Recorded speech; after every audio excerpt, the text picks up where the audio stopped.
கேள்வி பாருங்க. துணிக்கு ஒன்று மாறாக்கதி வியுடன் ஒரு வட்டப்பாதையில் இயங்குகின்றது. ஏயிலிருந்து ஏயிற்கும் பிக்கும் இடையிலான துணிக்கையின் வேக மாற்றம். கவனமா இருக்கணும். இது எனக்கு எடுத்து வேக மாற்றுதான். ஏயில பி, இதுலயும் பி. அப்ப ஏக்கும் பிக்கும் இடையிலான துணிக்கையின் வேக மாற்றம்.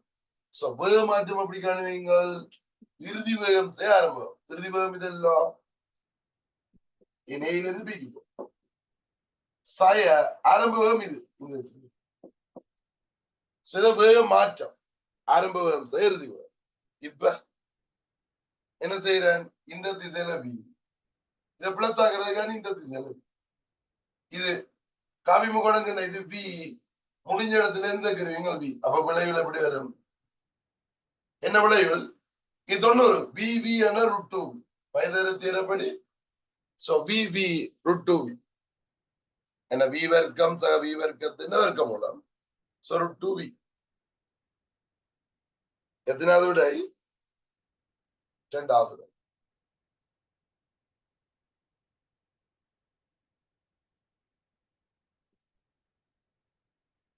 பைனலாங்கல்ல வரும். என்னவாம்? பொருள் ஒன்றின் வேக நேர வரைவு அருகே காட்டப்பட்டுள்ளது.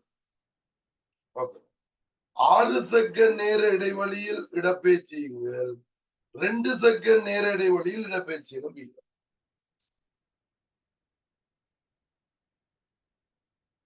இங்க நேரம், இங்க இடப்பெயர்ச்சி. இது 2 செகண்ட், இது 6 செகண்ட்.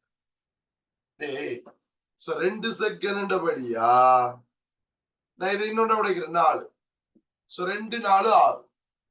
அப்ப இதுல ஒரு முக்கோணம். இதுல எத்தனை முக்கோணம் இருக்கு? 3 முக்கோணம். இதுல 5.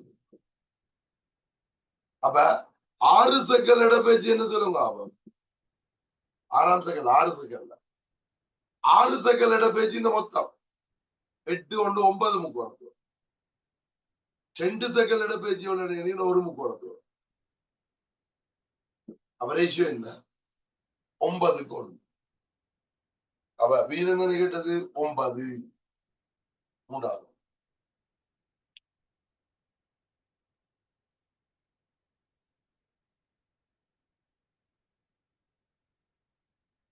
நாங்க தியரி படி கேட்கறதெல்லாம் பார்த்திருப்போம்.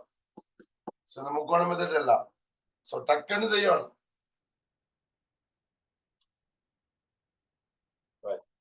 அடுத்த பாருங்க.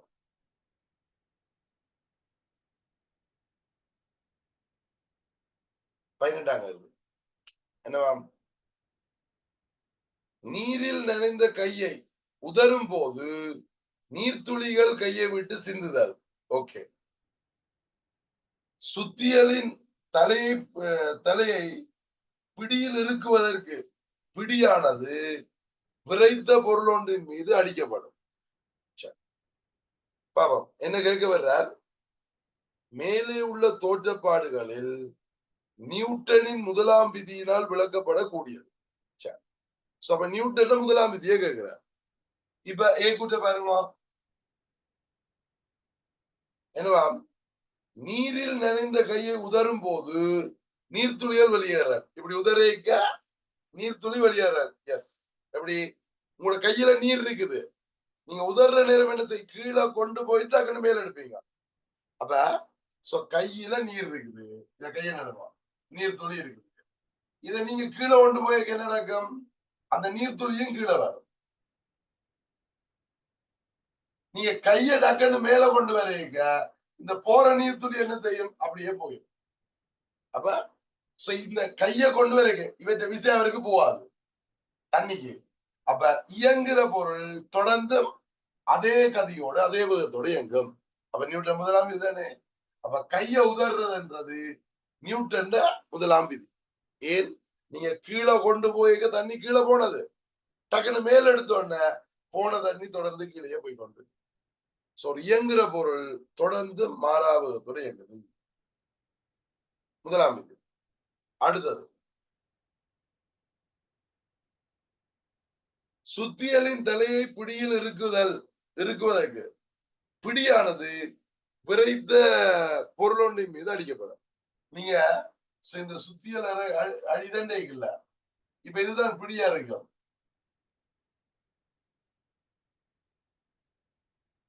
நீங்க இப்படி போட்டு குத்துவீங்க, அது ஆட்டோமேட்டிக்கா இங்க இருக்கு இல்லையா? என்னண்டு நீங்க அடிக்கைக்குள்ள இந்த பொருள் இருக்குல்ல, அந்த திணிவு கீழே இறங்கும். என்னண்டு உண்மை என்ன நடக்குதுன்றா, அது அங்கேயேதான் நிக்கும், இவர் மேல போவார். நான் இதுக்கு யூடியூப்ல ஒரு எக்ஸ்பெரிமெண்ட் போட்டிருப்பேன். உருளைக்கிழங்கு இருக்குது. உருளைக்கிழங்கு கொண்டு எடுத்து 12,000 உருளைக்கிழங்கு, இதுல நான் என்ன செய்யறேன், கத்திய குத்துறேன். நான் செய்தே காட்டியிருப்பேன் யூடியூப்ல. இப்ப கத்தி, இந்த கத்திய இந்த உருளைக்கிழங்குல குத்திட்டு இந்த உருளைக்கிழங்கு இந்த கத்தியில பிடியில அடிப்பேன். நான் இங்க அடிக்க உருளைக்கிழங்கு அங்கேயே நிக்கும், இந்த கத்தி கிளார. என்னது இது? ஓய்வுல இருக்குது. ஓய்வுல இருக்கிற பொருள் தொடர்ந்து ஓய்வுல இருக்க பார்க்கும். கத்தியா இருக்கிறீங்கன்னா அது கீழே போகும். இங்க மாறி இங்க நடக்கும், நீங்க கீழே குத்துறீங்கல்ல, அப்ப இந்த சுத்தியல் என்ன செய்யும், கீழே வந்தோன்னு இருந்தது. நீங்க இதை குத்திய இதை நிப்பாட்டினோன்னா இயங்கி கொண்டிருந்த என்ன செய்யும், தொடர்ந்து கீழே போய் நிற்கும். அப்ப இருக்கு இங்க சுத்தியல் கீழே போகும். இது ஓய்வுல இருந்தது தொடர்ந்து ஓய்வுல இருக்கும். நீங்க கத்தியில் அடிக்க கத்தி கீழே. ஓகேயா? இது கீழே கீழே உடனே அடிக்க இது அப்படி வந்து நின்று இயங்கி கொண்டிருந்த சுத்தியல் கீழே இறங்கிக்குள்ள இதுல என்ன செய்யும், இருக்கும். அப்ப இது நியூட்டன் முதலாம் விதி. சி கூற்று, இழையொன்றின் முனையில் இணைக்கப்பட்ட சிறிய கல் ஒன்று சீரான வட்டேகத்தை ஆற்றும் மறுசுழற்றப்படுகின்றது. இந்நிலையில் இழையை கைவிடும் போது அக்கணத்தில் கல்லானது தொடலி திசையில் இயங்கும். இப்ப ஒரு கல்லு இலையில கட்டி போட்டு சுத்துறீங்க, சுத்தினது வட்ட பாதையில இயங்கும். எப்படி? நீங்க இந்த கைத்துல விசைய கொடுக்கணும். அப்ப இந்த விசை பிடிச்சி இழுக்கிறதால என்ன நடக்கும், இந்த கல் இப்படி வட்ட பாதையில இயங்கும். நீங்க இந்த விசைய விட்டுட்டீங்கன்னு வைங்க, இதை விட்டா இது இந்த திசையில இருந்தது தொடலி திசையில இருந்து வேகம் தொடர்ந்து அப்படியே தொழில் திசையில இயங்கும். அப்ப இங்க விசை கொடுக்கலா இயங்கின பொருள் தொடர்ந்து அதே பாதையில இயங்கும். அது முதலாம் விதி. அது முதலாம் விதி. ரைட். டி கூற்று, சாணை பிடிக்கும் சில்லில் இருந்து தீப்பொறியானது தொடலி வழியே பறத்தார். அதுவும் அதேதானே. பிடி உறைஞ்சு படைக்க தொடலி திசையில் அந்த இயக்கத்தின் வேகம் எது, சில்லுன்ற வேகம் இருக்குல்ல, அந்த சில்லு சுத்தி தானே உறைஞ்சும், அந்த சுத்துற வேகம் தொழில் திசையெல்லாம் இருக்கும். அப்ப தீப்பொறி தொழில் திசையெல்லாம் பறக்கும், உருவாகிறது அப்படியே பறக்கும். அதுலயும் புறவிசை இல்ல, இயங்குறது தொடர்ந்து ஒரே பாதையில இயங்கும். அடுத்தது, மரக்கிளையை அசைக்கும் போது மாங்காயின் காம்பு உடைதல். இப்ப எப்படி, மரக்கிளை உண்டு, இந்த நுனியில ஒரு மாங்காய் இருக்குது.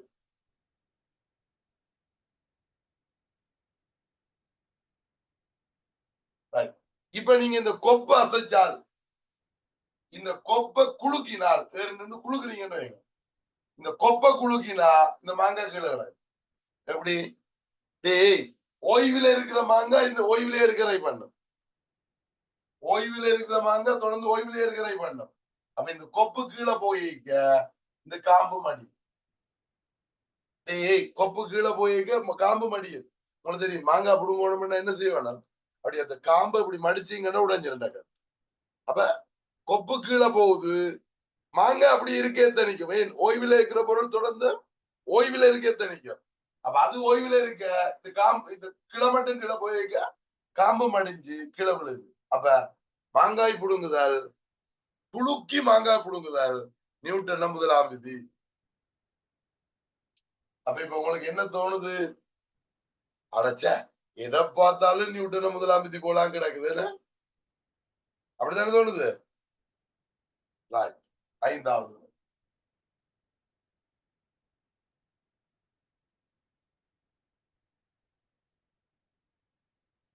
இது விளங்கிச்சோ?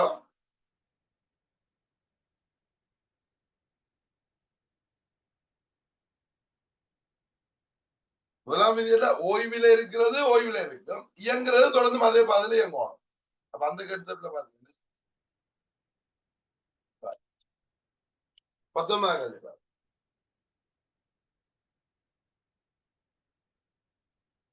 என்னவா ஓய்வில் இருந்து சீரான ஆர்முடுகள் ஏயுடன் கிடைவீதி வழியே வலம் நோக்கி இயங்கும் ட்ரக் ஒன்றின் தரையானது மிகவும் அழுத்தமானது. ட்ரக் ஒன்றின் தரையானதா ரோட் இல்ல, அந்த ட்ரக்கின் ஃப்ளோர். இப்ப ட்ரக்கின் தரையில் எம்தினியுடைய பொதி ஒன்று வைக்கப்பட்டுள்ளது.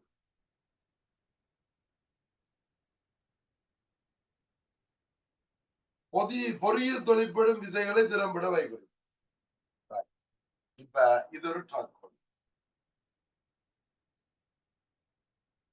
அவர் இங்கிலீஷ்ல போடுற பேர்ல குழப்பி வச்சுக்கார், நீங்க கண்டுக்காயங்க. இது ரோட், ரோட்டு நாங்க ட்ரக்னு சொல்லுவோம், இது ட்ரக். இப்ப இந்த ட்ரக்ல ஒரு இது தளம், இந்த தரை வந்து ட்ரக் தரை இருக்குல்ல, அந்த மேல் தளம், அந்த தளம் வந்து ஒப்பமானது. ஓகே, தளம்னு சொல்லிக்கலாம். அப்ப ட்ரக் தளம் வந்து ஒப்பமானது, அதான் அவர் ட்ரக் தரைன்னு சொல்றாரு. அதுல ஒரு பொருளை கொண்டு வைக்கிறது. ட்ரக் தளத்துல ஒரு பொருளை வச்சா பொதியில் தொழிற்படும் விசைகளை திறம்பட வைக்கிறார். இப்ப ட்ரக் என்ன செய்து ஏன் ஆர்மலோடு இப்ப என்ன நடக்கும்? இதெல்லாம் உராய்வு தொழிற்பட இல்லாது ஒப்பமான தளமாச்சு. அப்ப எம்ஜி கீழே தொழிற்படும், செவ்வமதாக மேல வருது, அவ்வளவுதான். அப்ப என்ன கொஞ்ச நேரத்துல இந்த ட்ரக்கிங்கால போக அது அப்படியே கீழே விடும். ஒப்பமானதெல்லாம் எல்லாம் உராய்வு இல்ல, அப்ப பொருளால முன்னோக்கி அங்க இயலாது, அப்படியே கீழே விடும். அப்ப அது தொழிற்பெற விஷயம் என்ன? எம்ஜியும் ஆரத்தன் இவர் என்ன நடந்திருக்கார், செவ்வமரதாக்கத்தை என்ன நடந்திருக்கார், எம்ஜியும் என்ன 10வது விடை 2வது விடை.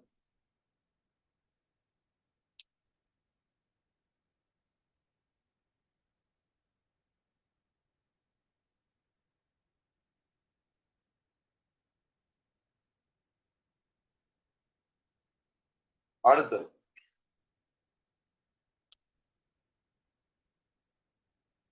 20ஆம் கேள்வி பாருங்க.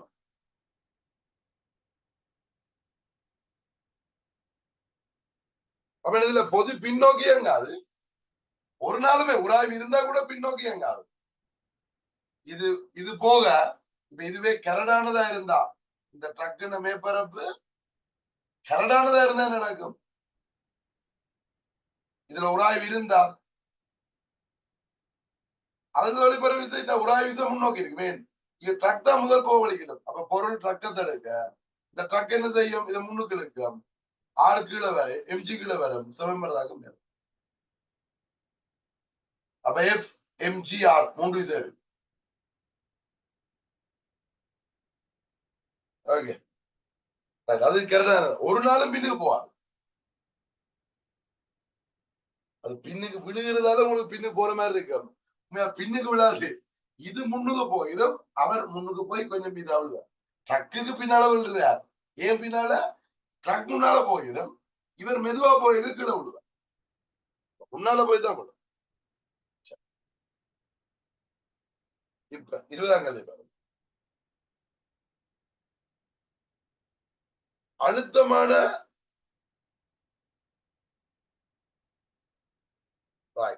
அந்த கேள்வியை விடுறதா இல்ல. பிரேக் பண்ணினா என்ன நடக்கும்? இதுல ஒரு பாதிப்பும் கிடையாது. முதலாவது பொருள்ல அது பிரேக் பண்ணினால் ட்ரக் நிக்கும், அப்ப பொருள் நிக்கும். இது போனா அது கீழே விழும். பிரேக் அடிச்சாலும் அது அப்படியே இருக்கு. ஏன்னா அதுக்குதான் வேகம் இருக்காது. அந்த பொருளுக்கு வேகமே இருக்காது. இதுல ட்ரக் பிரேக் அடிச்சா நடக்கும். இது போய்கொண்டு இவ்வளவு முதல் பிரேக் அடிச்சா நடக்கும்டா, ட்ரக் நின்றும். இந்த பொருளுக்கு முன்னோக்கி வேகம் இருக்கும். அப்ப அது முன்னுக்கு போய் நிக்கும், பின்னுக்கு விழாது. பிரேக் அடிச்சா இது முன்னுக்கு போய் நிக்குமே தவிர விழாது. ஏன் அதுக்கு வேகம் இருக்கும். வேகம் இருக்கு, அப்ப கொஞ்சம் முன்னுக்கு போகும். இது போக வலிக்கிட்டோன்னு தர தடுக்கும், ஓய்வடை கொஞ்ச நேர தூரத்துல ஓய்வடை. அப்ப முன்னுக்கு போய் நிக்கும், ஒரு நாளும் விழாது.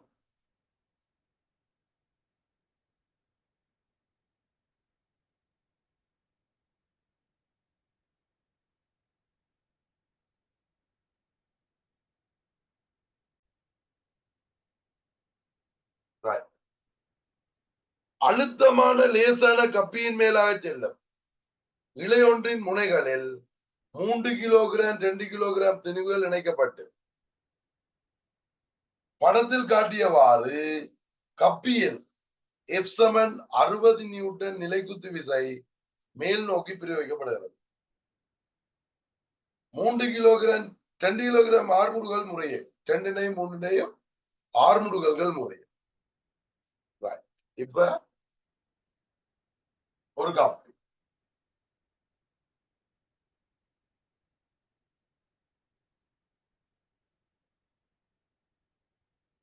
சரி தரையில இருக்குது இல்லையா, 3 கிலோகிராம்.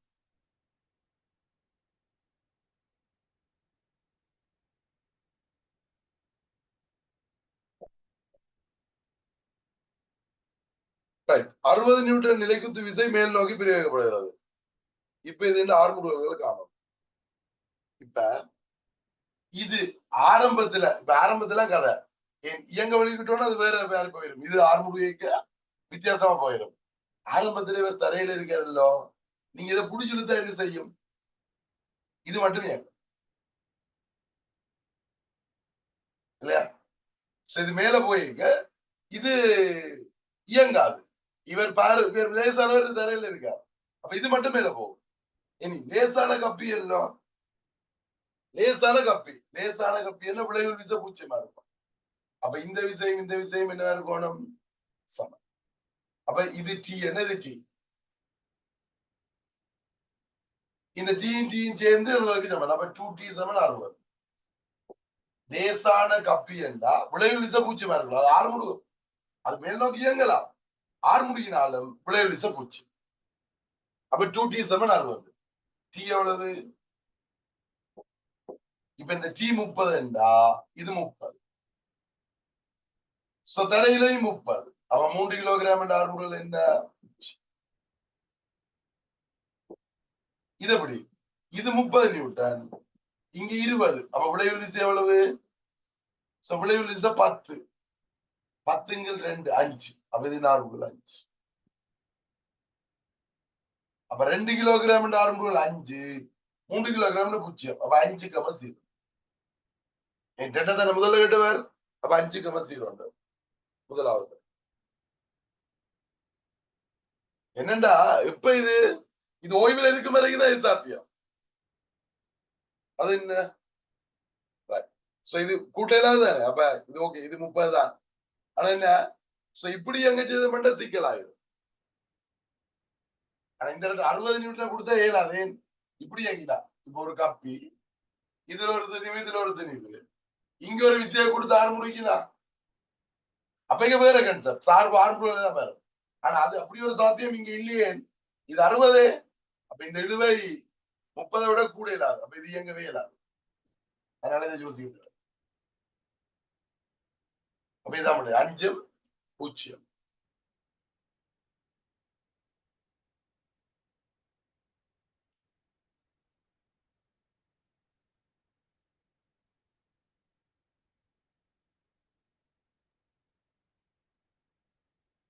இருபது நாங்கள்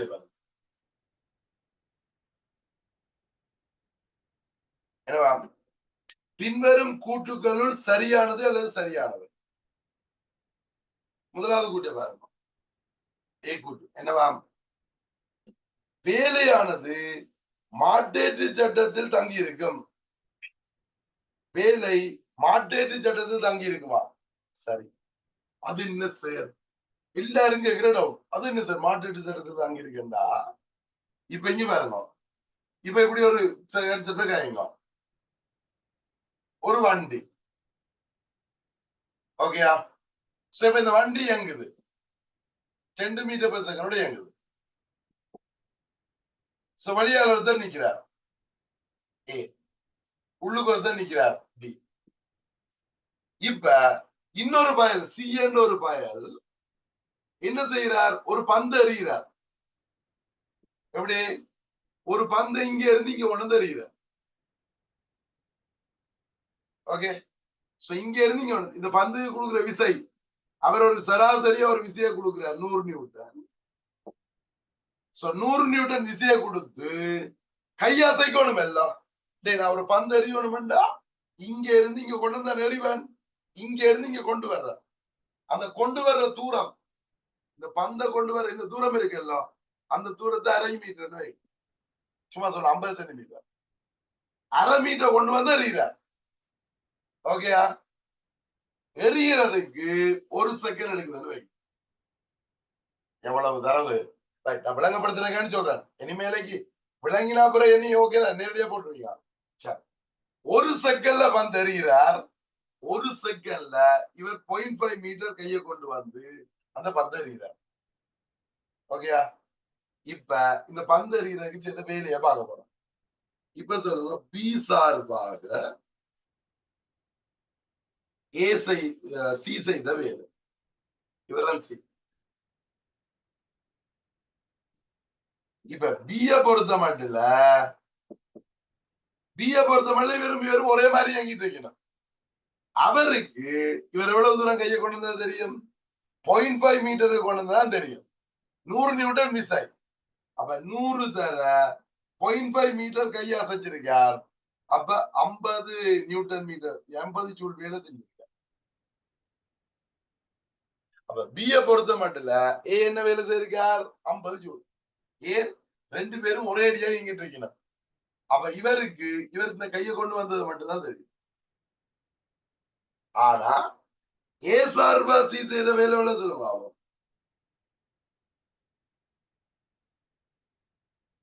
ஏக்கும் அவர் கொடுக்குற விசை 100 நியூட்டன் தான் தெரியும்.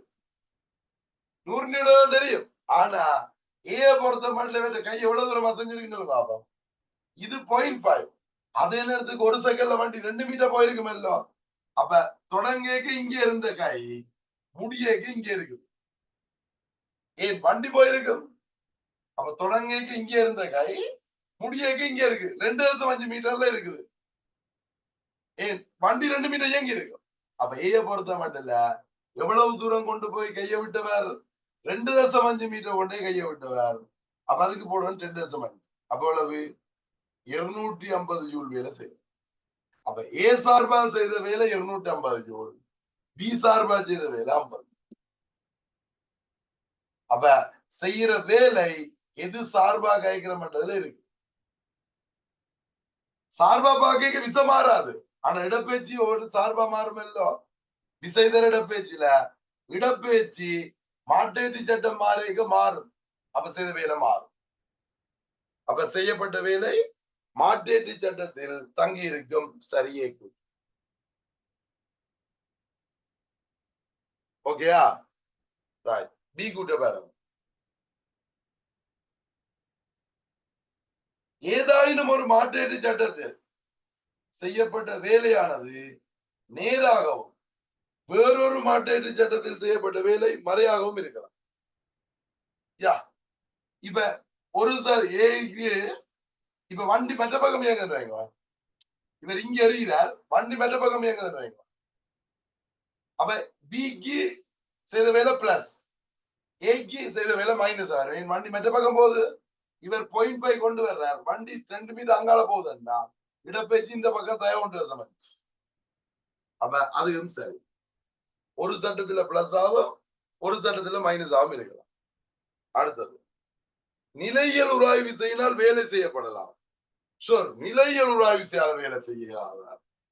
அது வேறு ரெண்டு தெளிவு. இதை பிடிச்சிருக்கிறீங்க. இதை பிடிச்சிருக்கீங்க. மேலானும் அசையும். எப்படி? மேலான் கீழான தடுக்கம், கீழான் மேலான தடுக்கம். இது என்ன விசை? ரெண்டும் சேர்ந்து இயங்குது. என்ன உராய்வு விசை? நிலையியல் உராய்வு விசை. இதெல்லாம் விளங்கி இருக்கணும். இந்த உராய்வு விசை நிலையியல் உராய்வு விசை. ஏன் ரெண்டு தனியும் சேர்ந்து இயங்குது? சேர்ந்து இயங்க தொழிற்படுறது நிலையியல் உராய்வு விசை. இப்ப இதுல விசை வெளிப்படுது. இந்த தெளிவு 5 மீட்டர் இயங்குது. செய்த வேலை என்ன? F×5. அப்ப நிலையியல் உராய்வு விசையாலையும் வேலை செய்யப்படுகிறது. இப்ப ஓய்வில் இருக்கிற பொருள் தொழிற்படுற நிலையை ஒரு செலை செய்யலாது. இப்படி தொகுதி ரெண்டு திணிவால் இயங்க இந்த நிலையியல் உராய்வு விசையால வேலை செய்யப்படும். ஓகே, அப்ப அதுவும் சரி. அப்ப இதை விட ஏபிசி எல்லாம் சரி. 4வது ரைட்.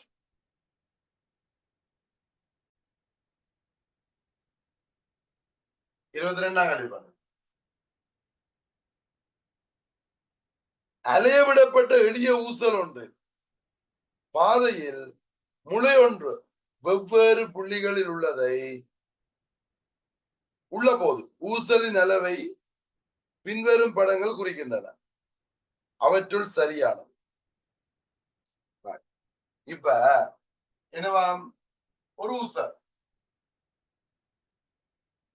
இந்த ஊசலை இங்க இருந்து விடுறீங்க. இது இங்க இருந்து விடைக்க இடையில ஒரு முளை இருக்குதாமா. அதை வேற வேற மட்டத்துல இருந்திருக்காரு. அந்த முளை இருந்தால் இது எங்காலும் எங்க போகுது. எது சரியான படம் காட்டுது அப்படின்னு கேட்கிற. முதலாவது படத்துல எப்படி காட்டுதுன்னா இங்க இருந்து வர்றார். முளை இங்க இருக்குது. இது இங்க வரைக்கும் போகுது. இல்ல, எதை வச்சு சார் கண்டுபிடிக்கிறது? எதை வச்சு பாக்குறேன்னு கேட்டோம். முளையண்டா என்ன ஒரு ஆணி அடிச்சுக்கிட்டாக்குது. அது விளங்கணும் முதல்.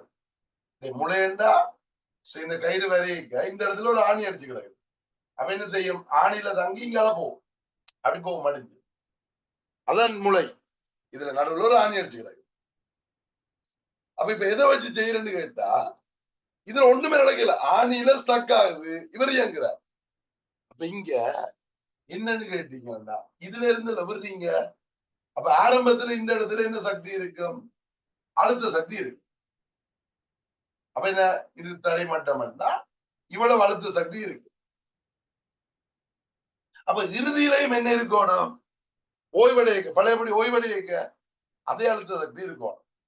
சக்தி காப்பீதியின்படி இதுல இலை மோதுறதால சக்தி இழப்பொண்ணும் இல்லை. அப்ப பழையபடி என்ன செய்யணும்? இப்படி வந்தவர் இதே மட்டத்துக்கு இதை விட மேல போயிடாது.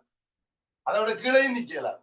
அப்ப வேக பூஜ்யமாக முதல் இருந்த அதே அழுத்த சக்தி ஆரை வித்தியாசப்படும். அங்கேயே போகணும் இல்லை. இப்படி போகணும். இது சின்ன அறை, இது பெரிய அறை, சின்ன அறை. பட் அதே உயரத்துக்கு போகணும். அழுத்த சக்தி சமனா இருக்கணுமே. அப்ப இதுல எந்த படம் சரி? முதலாவது பிழை, கீழே நிக்கிறார். ரெண்டாவது அந்த மட்டத்துக்கு மேல போயிட்டார்.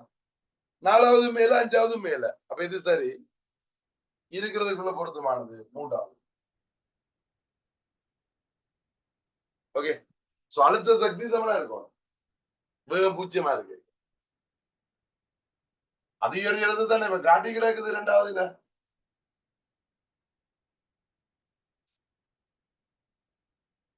ரைட். 23ஆம் கேள்வி. படத்தில் காட்டியவாறு கிடையுடன் 30 பாகை சரிந்துள்ள சரிவு நாடாவானது 4 மீட்டர் பெர் செகண்ட் சீரான கதியுடன் மேல் நோக்கி ஒரு 1, கீழ் நோக்கி ஒரு 2ல இயங்குதாமா. அந்நாடாவினால் 2 கிலோகிராம் தின்னுடைய குட்டியானது 4 மீட்டர் பெர் செகண்ட் கதியுடன் கொண்டு செல்லப்படுகிறது. குற்றியில் தொழிற்படும் உராய் விசை பற்றிய கூற்றுக்களுள் சரியா? இப்ப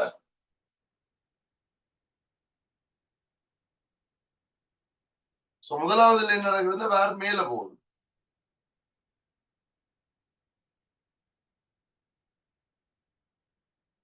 இது மேல போகுது. மேல போயிக்க என்ன கதியோட இயங்குது? 4 மீட்டர் per second கதியோட இயங்குது. 2 கிலோகிராம் தண்ணி. டேய் இது 30 சாய்வுல இருக்குது. அப்ப இங்க தொழிற்பட போற விஷயம் என்ன? mg sin 30. mg 40 no 2 kilogram 20 sin 30 யாரு 10 கிலோ. இப்ப இது மேல போயிருக்கு, வேற மேல போகும் எல்லாம். அப்ப இந்த திணிவு என்ன செய்யும்? இந்த வேற தடுக்கும். அப்ப இந்த வேற என்ன செய்யும்? அந்த திணிவை பிடிச்சி மேல இருக்கும். இது மேல பிடிச்சிருந்தா இது மேல போகும், இல்லாட்டி எப்படி போறது? அப்ப அந்த திணிவு வேற தடுக்க, வேற அந்த திணிவை பிடிச்சிருக்க, அந்த விசையெல்லாம் மேல போகுது. அப்ப உரா விசை எங்க இருக்கு? மேல் நோக்கி இருக்குது. மாறாக்கதி வழியில போகுது. இது 10 நியூட்டன் எதுவுமே இல்லை. அப்ப உராய் விசை மேல் நோக்கி 10 நியூட்டன். அப்ப இது நாடாவளியே மேல் நோக்கி இருக்கு. அப்ப அதுக்கு போட்டோன்னே மற்ற விட வந்திருந்தானே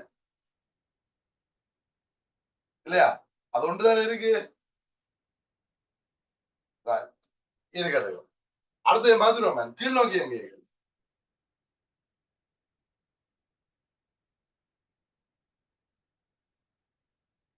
இது 30 பாய்ஸ் எவ்வளவு இருக்கு. இப்ப இது கீழே வர சீரான கதியோட நீங்க 4 மீட்டர். இப்ப இது எம்ஜி சைன் தீட்டா அது இருக்கு 10 நியூட்டன். ஏய் இது 10 நியூட்டன்டா, அந்த 10 நியூட்டன் போதும் அதுக்கு மாறாகதியோட. இங்க உராவிசை எப்படி இருக்கணும்? மேலதான் இருக்கும். அப்பதான் இவர் மாறாகதியோட எங்க. ஓகே, அப்ப உராய் விசைக்கு மேல் நோக்கி தான் இருக்கு. அப்ப இந்த இது வழுக்க பார்க்கும், வேற இவர் ஸ்பீடா வழுக்க பார்ப்பார். அப்ப உராய் விசை மேல். அப்ப இதுக்கும் என்ன? மேல் நோக்கி அதே 10 நியூட்டன். அப்பதான் இவர் மாறாவது. அப்ப இது விடை 4வது. மாறாவகத்துடைய குணம் என்ற கருத்து வச்சுக்கொண்டு அப்படி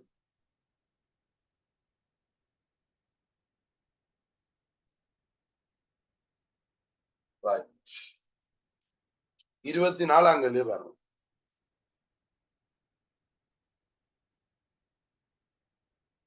என்னவாம்? கரடான கிடைத்தரையில் இயங்குகின்ற வாகனம் ஒன்றில் உயர்த்தப்படுகின்ற விசை நேரத்துடன் படிப்படியாக குறைந்து பூச்சியமாகின்றது. வாகனத்தில் தொழிற்படும் உராய் விசை பிரயோகிக்கும் விசை எஃப்வுடன் மாறலை திறம்பட வாய்ப்பு. என்னவாம்? கிடைத்தரையில் இயங்குகிற வாகனம் ஒன்றில் உயர்த்தப்படுகின்ற விசை பிரயோகிக்கப்படுகின்ற விசை நேரத்துடன் படிப்படியாக குறைந்து பூச்சியமாகும். இப்ப வாகனத்தின் சின்ன மட்டும் கேட்பேன். இந்த வாகனம் உயர்ற விசை, இந்த விசை குறைதாம. அப்ப அந்த விசை படிப்படியாக குறைஞ்சு பூஜ்ஜியமாகுது. இப்ப உராய் விசைக்கு என்ன நடக்கும்னு இருக்கிறார். அப்ப கொடுக்குற விசைக்கும் உராய் விசைக்கும் தானே. இதுல என்ன சிக்கல்னா, வாகனம் கொடுக்குற விசைன்றதும் உராய் விசைதான். என்ஜின் முன்சில தள்ளுற விசைன்னு எடுப்போம், உராய் விசை பின்சில ஒளிப்படுற மாதிரி எடுப்போம், தடை விசையம். அப்ப இப்ப இந்த விசை குறையுதுண்டா, இந்த எஃப் குறைக்கிறீங்க. அப்ப என்ன நடக்கும்? வாகனத்தின வேகம் குறையும், ஆனா முன்னோக்கி எங்க இல்லையா? வாகனத்துல ஒளிப்படுற விசை குறையுது, ஆர்முக குறையுது, ஆனா முன்னோக்கி இயங்கி கொண்டுதானே இருக்கும். அப்ப வாகனம் இயங்கி கொண்டிருக்கிறதால உராய் விசை என்ன செய்யாது? மாறாது. மேக்சிமம் உராய் விசை ஒளிப்படுற மாதிரி கருதுவோம். F7 μr. அப்ப நீங்க இந்த விசையை குறைக்கிறீங்க, விசையை குறைக்கக்குள்ளயும் அது என்ன செய்யும்? மாறாவதுல இயங்கும். இனி அங்கெல்லாம் பிரச்சனை. நிக்க நின்றுட்டுதுன்னா இயங்காது, உராய் விசை பூச்சியம். அப்ப இப்ப எதுக்கு எப்படி வரும்? ஒரு லிமிட்டுக்கு மேல நீங்க குறைக்க வலிக்கிட்டா இப்ப என்ன நடந்துடும்? இந்த எல்லை உராய் விசை இருக்குல்ல, அந்த எல்லை உராய் விசையை விட குறைக்க என்ன நடக்கும்? இந்த உராய் விசை கூட இல்லையா, நிலையுள்ள உராய் விசை. அப்ப அது இயக்கவியல்ல இருந்து நிலையில மாறும். ஆனாலும் வண்டி எங்கதான் போகுது, அப்ப அது குறைஞ்சு குறைஞ்சு குறைஞ்சு குறைஞ்சு வண்டி என்று கேட்காம ஒரு பொருள் என்று கேட்டிருக்கலாம். ஆனா உண்மையா இப்படி இது நான் ஆன்சருக்கு ஏற்ற மாதிரி ரொம்ப அப்படி வர்றதுக்கு சான்ஸ் இல்ல. என்னன்னு கேட்டா இப்ப இப்படி யோசிச்சு பாருங்க, ஒரு பொருள் யோசிச்சு பாருங்க, இதுல இப்படி ஒரு பொருள் இருக்கிற மாதிரி யோசிச்சு பாருங்க.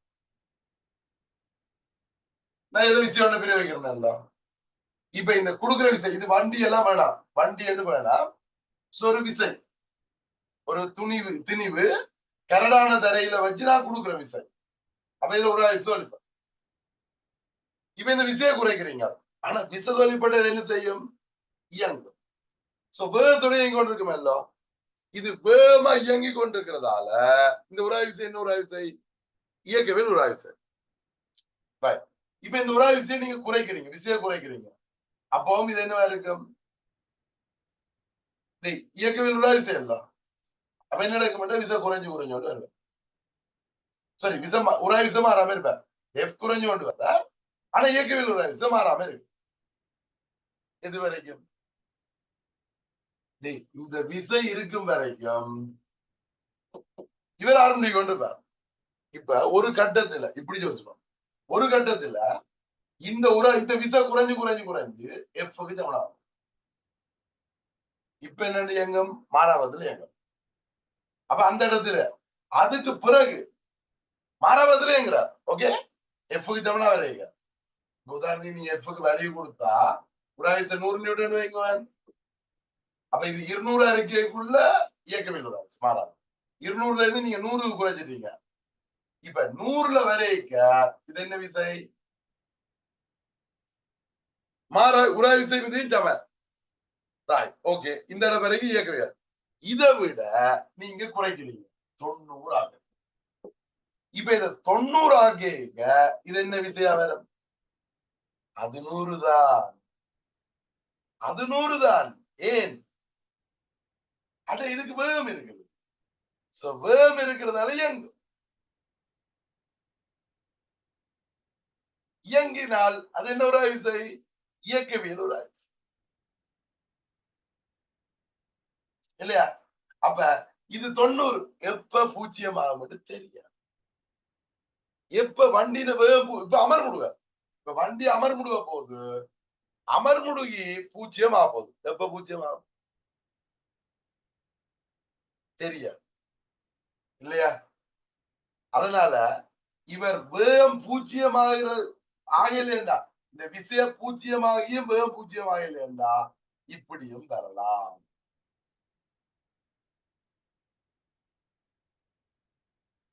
இல்லையா? வேகம் இருக்குதானே, இந்த வேகம் இருக்கிறதால என்ன செய்யும்? அந்த வேகத்தோட இயங்கிக்கு அதுல வெளிப்பட விசை இயக்கவியல். நீங்க இதை குறைச்சு கொண்டு வரீங்க 80, இன்னும் பொருள் இயங்குது, பொருள் இயங்குது என்ன இயக்கவியல்? ஏன் வேகம் குறையுது, 0 இல்லை. அப்ப அந்த விசை 0 பிறகு பொருள் இயங்குதுண்டா, ஏன் அடைஞ்ச வேகம் எவ்வளவுன்னு தெரியாது, வேகம் குறைஞ்சு குறைஞ்சோண்டு வருது, அமர்முடுது, வேகம் குறைஞ்சு குறைஞ்சோண்டு வருது. இவர் 0 பிறகும் இதுக்கு வேகம் இருந்துச்சு, இப்படித்தானே வரும். வேகம் இருந்த இயங்கும், இயங்கினா இயக்கவியல் இல்லையா? இதுவும் சாத்தியம் இல்ல. இதுல விசையை குறைச்சு கொண்டு வரைக்க நீங்க 80 நியூட்டன் ஆக்கிட்டீங்க, 80 நியூட்டன் 70 நியூட்டன் ஆக்கிக்க வேகம் 0 ஆயிட்டு குறைஞ்சு. இனி என்ன நடக்கும்? இது 70 அப்ப என்ன நடக்கும்?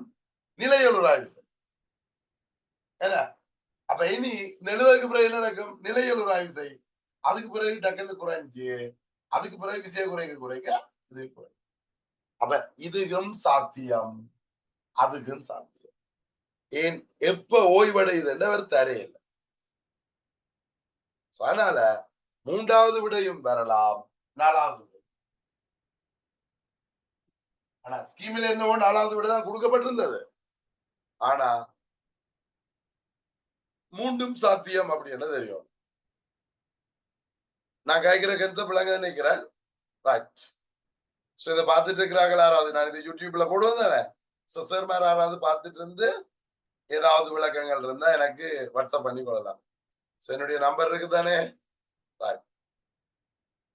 ஏன்னா இது சார் ஏன்னா இது ஏன்னா வாட்ஸ்அப் பண்ணலாம்னா இதே மாதிரி ஒரு கேள்வி இப்ப இந்த முறை போன முறை ஒரு பேப்பர்ல போட்டோம்.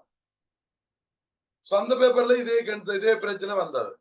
அந்த வேகம் பூச்சியமாற சிச்சுவேஷனுக்கு அந்த வேகம் பூச்சியமாயிலேன்றதை பார்க்க அதை பார்க்கணும்.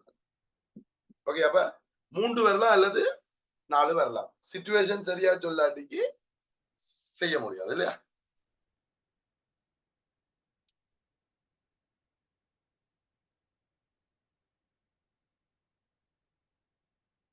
ஓகே, 25ஆம் கேள்வி பாருங்க. கார் ஒன்றும் ட்ரக் ஒன்றும் ஒன்றுடன் ஒன்று பூரண மீள்தன்மையற்ற மோதுகை அடைகின்றது. பின்வரும் கூற்றுகள் சரியானது. என்னவா, கார் ஒன்றும் ட்ரக் ஒன்றும் ஒன்றுடன் ஒன்று பூரண மீள்தன்மையற்ற மோதுகை அடைகிறது. ஏன்னா 2 சேர்ந்திய மோதினார்கள். காரில் ஏற்படும் உந்த மாற்றத்திலும் பார்க்க ட்ரக்கில் ஏற்படும் உந்த மாற்றம் பெரிது. உந்த மாற்றம் மோதைக்க இப்ப இது ட்ரக்,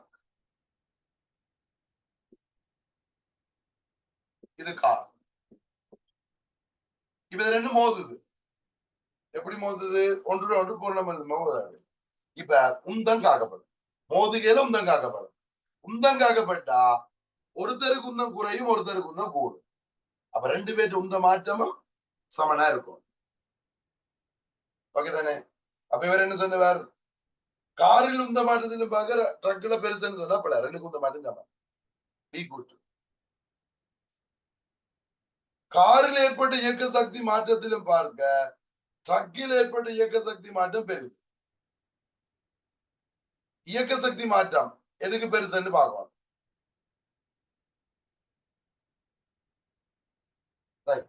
மீள்தன்மையற்ற மொத்தல்னு சொன்னா சக்தி இழக்கப்படுது, இயக்க சக்தி இழக்கப்படுது.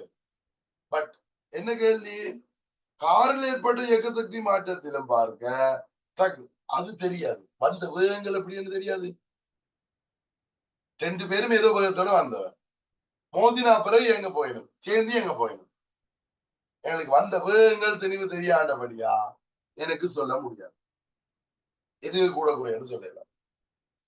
அடுத்தது, காரில் ஏற்பட்ட வேக மாற்றத்திலும் பார்க்க ட்ரக்கில் வேக மாற்றம் பெரிது.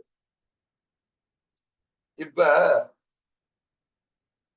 என்னது, உந்த மாற்றம் சமன்னு சொல்லிட்டான். இப்ப எது இந்த வெயிட் கூட, delta MP delta we MP உந்த மாற்றம் சமன்னு சொல்லிட்டோம் இல்லையா. அப்ப திணிவு கூடினதுக்கு டெல்டா எம்பி மாறுது. உந்த மாற்றம்ன்றது திணிவு தர V1 - V2 தானே.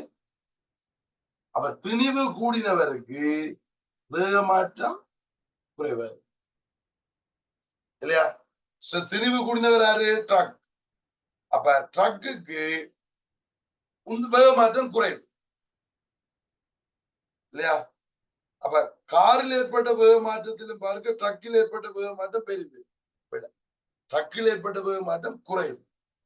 திணிவு கூடினவருக்கு வேக மாற்றம் குறைவா இருக்கும். நார்மலா ட்ரக் பெரிய திணிவு எடுக்கிறான். அதுதானே ட்ரக்கையும் காரையும் தந்தவர். ட்ரக்குக்கு வெயிட் கூட தானே. அப்ப வெயிட் கூட என்றபடியா அதுக்கு வேக மாற்றம் குறை. ஆனா இவர் மாறி சொல்லிட்டார், ட்ரக்கில் ஏற்பட்ட வேக மாற்றம் பெரிதுன்னு சொல்லிட்டாருல்ல.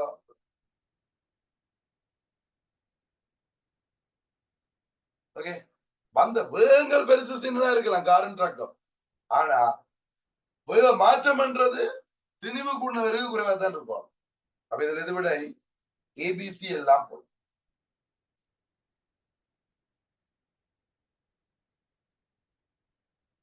ஓகே தானே.